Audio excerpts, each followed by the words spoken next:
संसदीय कार्य मंत्री किरेन रिजिजू ने गुरुवार को वक्फ संशोधन विधेयक पेश किया। विपक्षी दलों द्वारा इस विधेयक में मौजूद प्रावधानों का विरोध करने के बाद इसे जांच के लिए संयुक्त संसदीय समिति जेपीसी को भेज दिया गया। इसके अलावा संसदीय कार्य मंत्री ने मुसलमान वक्फ विधेयक 2024 को भी सदन में पेश किया। गृह मंत्री अमित शाह ने कहा कि जब से वर्ष 1995 के वक्फ अधिनियम को लागू किया गया है, तब से मुसलमान वक्फ अधिनियम 1923 में निरसन की आवश्यकता पड़ी। नमस्कार, मैं यशस्वी जोशी स्वागत करती हूं आपका यूबीई न्यूज में, जहां हम न सिर्फ खबरें लाते हैं बल्कि उसका बारीक सटीक विश्लेषण भी करते हैं। अमित शाह ने विपक्ष पर मुसलमानों को भ्रमित करने का आरोप लगाया। उन्होंने कहा कि मौजूदा विधेयक में संशोधन की आवश्यकता इसीलिए पड़ी क्योंकि इसमें बहुत सारी गलतियां हैं। वक्फ संशोधन विधेयक का उद्देश्य वक्फ अधिनियम 1995 का नाम बदलना भी है।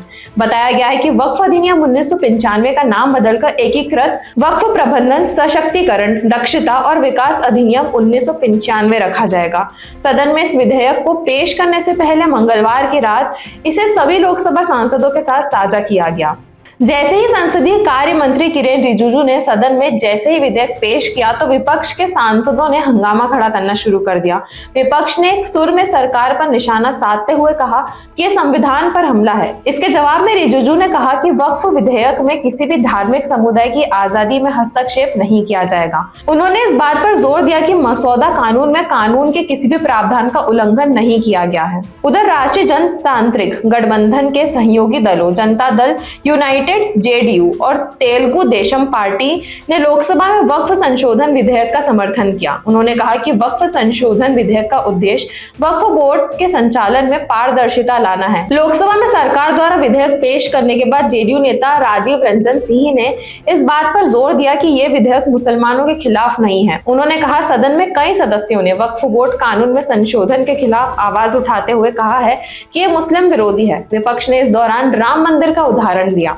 क्या आप मंदिर और संस्थान के बीच का फर्क नहीं जानते? ये किसी मस्जिद में हस्तक्षेप से जुड़ा मामला नहीं है। ये कानून एक संस्थान में पारदर्शिता के लिए लाया जा रहा है।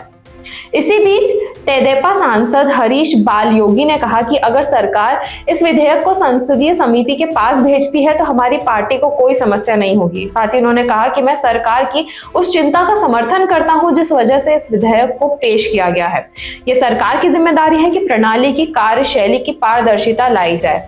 हम इस विधेयक का समर्थन करते हैं। अब चलिए जानते हैं कि नए विधेयक में क्या क्या बदलेगा, लेकिन इससे पहले जान लेते हैं कि वक्फ क्या होता है। वक्फ कोई भी चल या अचल संपत्ति हो सकती है जिसे इस्लाम को मानने वाला कोई भी व्यक्ति धार्मिक कार्यों के लिए दान कर सकता है। दान की हुई संपत्ति का मालिक अल्लाह को माना जाता है, लेकिन उसे संचालित करने के लिए कुछ संस्थान बनाए गए हैं। इस विधेयक में क्या बदलेगा? वक्फ अधिनियम 1995 की धारा 40 को हटाने का प्रस्ताव है। इस धारा के तहत बोर्ड को शक्तियां थी कि वह संपत्ति के वक्फ संपत्ति होने का निर्णय ले सके। विधेयक में एक केंद्रीय पोर्टल और डेटाबेस के जरिए वक्फ संपत्तियों के पंजीकरण का प्रस्ताव है। नए अधिनियम के लागू होने के 6 महीने के भीतर केंद्रीय पोर्टल पर संपत्तियों का विवरण दर्ज करना होगा। इस विधेयक में नई धाराएं 3A, 3B और 3C शामिल करने का प्रावधान है। यह धाराएं वक्फ की कुछ शर्तों, पोर्टल और डेटाबेस पर वक्फ का विवरण दाखिल करना और वक्फ की गलत घोषणा से जुड़ा है। विधेयक में वक्फ की गलत घोषणा को रोकने का प्रावधान है। अब किसी भी संपत्ति को वक्फ संपत्ति के रूप में दर्ज करने से पहले सभी संबंधितों को उचित सूचना देना होगा। विधेयक में प्रस्ताव किया गया है कि केंद्रीय वक्फ परिषद और राज्य वक्फ बोर्डों में कम से कम 2 महिलाएं होनी चाहिए।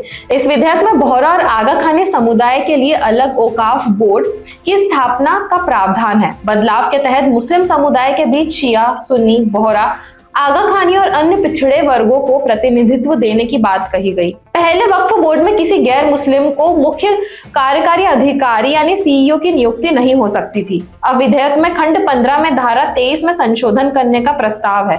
धारा 23 सीईओ की नियुक्ति उनके पद की अवधि और सेवा की अन्य शर्तों से संबंधित है।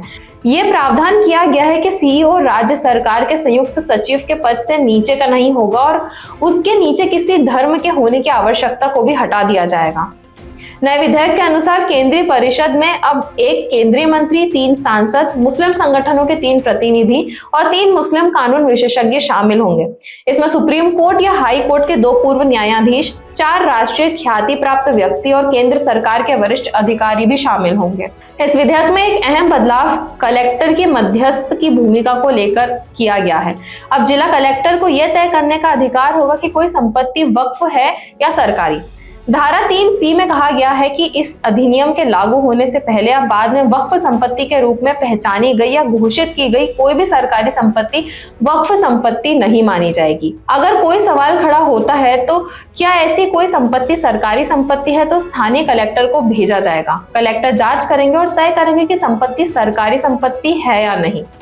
वे अपनी रिपोर्ट राज्य सरकार को सौंपेंगे और इसमें एक उपखंड भी जोड़ा गया है। इससे संपत्ति को तब तक वक्फ संपत्ति नहीं माना जाएगा जब तक कलेक्टर अपनी रिपोर्ट नहीं दे देते हैं और मौजूदा कानून के अनुसार यह निर्णय वक्फ न्यायाधिकरण करता है। धारा 3C के तहत विवादित भूमि पर अनिवार्य रूप से सरकार का नियंत्रण होगा, जो पहले वक्फ बोर्डों के पास हुआ करती थी।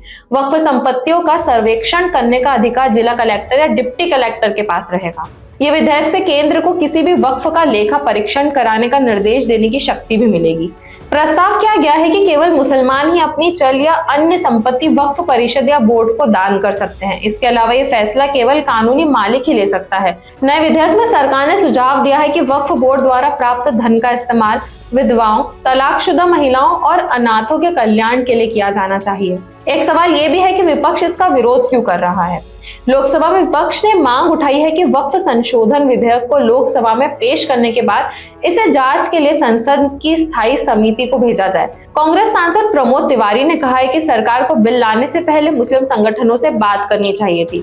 अगर सरकार की नीयत ठीक है तो पहले बिल पर चर्चा करनी चाहिए। समाजवादी पार्टी के मुखिया अखिलेश यादव ने ट्वीट में कहा है कि वक्फ बोर्ड का ये सब संशोधन भी बस एक बहाना है। रक्षा, रेल, नजूल भूमि की तरह जमीन बेचना निशाना है। अखिलेश ने यह भी कहा है कि इस बात की लिखकर गारंटी दी जाए कि वक्फ बोर्ड की जमीनें बेची नहीं जाएगी। AIMIM प्रमुख असदुद्दीन ओवैसी ने कहा है कि मोदी सरकार बोर्ड की स्वायत्तता छीनना चाहती है और इसमें दखल देना चाहती है। उन्होंने यह भी कहा कि अब अगर आप वक्फ बोर्ड की स्थापना और संरचना में संशोधन करते हैं तो प्रशासनिक अव्यवस्था होगी, वक्फ बोर्ड की स्वायत्तता खत्म हो जाएगी। वक्फ बोर्ड पर सरकारी नियंत्रण बढ़ेगा तो उसकी स्वतंत्रता प्रभावित होगी। इसके अलावा राजद, NCP, शिवसेना समेत अन्य दलों ने भी प्रस्तावित कानून का अलग अलग तर्कों के साथ विरोध किया। सदन में अखिलेश यादव ने विधेयक का विरोध करते हुए कहा कि यह विधेयक बहुत सोची समझी राजनीति के तहत है। जब लोकतांत्रिक तरीके से चुने जाने से पहले प्रक्रिया है तो उसमें नॉमिनेट क्यों किया जा रहा है? वक्फ बोर्ड में गैर मुस्लिम सदस्य को शामिल करने का क्या औचित्य बनता है? सच्चाई यह है कि भाजपा अपने हताश निराश चंद कट्टर समर्थकों के लिए यह विधेयक लेकर आई है। तो यह थी हमारी आज की खास रिपोर्ट और आपको ये कैसी लगी, अपने विचार हमसे जरूर साझा करें। वीडियो को लाइक और शेयर करें, साथ ही चैनल को सब्सक्राइब जरूर करें। यूबी न्यूज आपके लिए लाता रहेगा देश विदेश से जुड़ी ऐसी खबरें। तब तक के लिए धन्यवाद।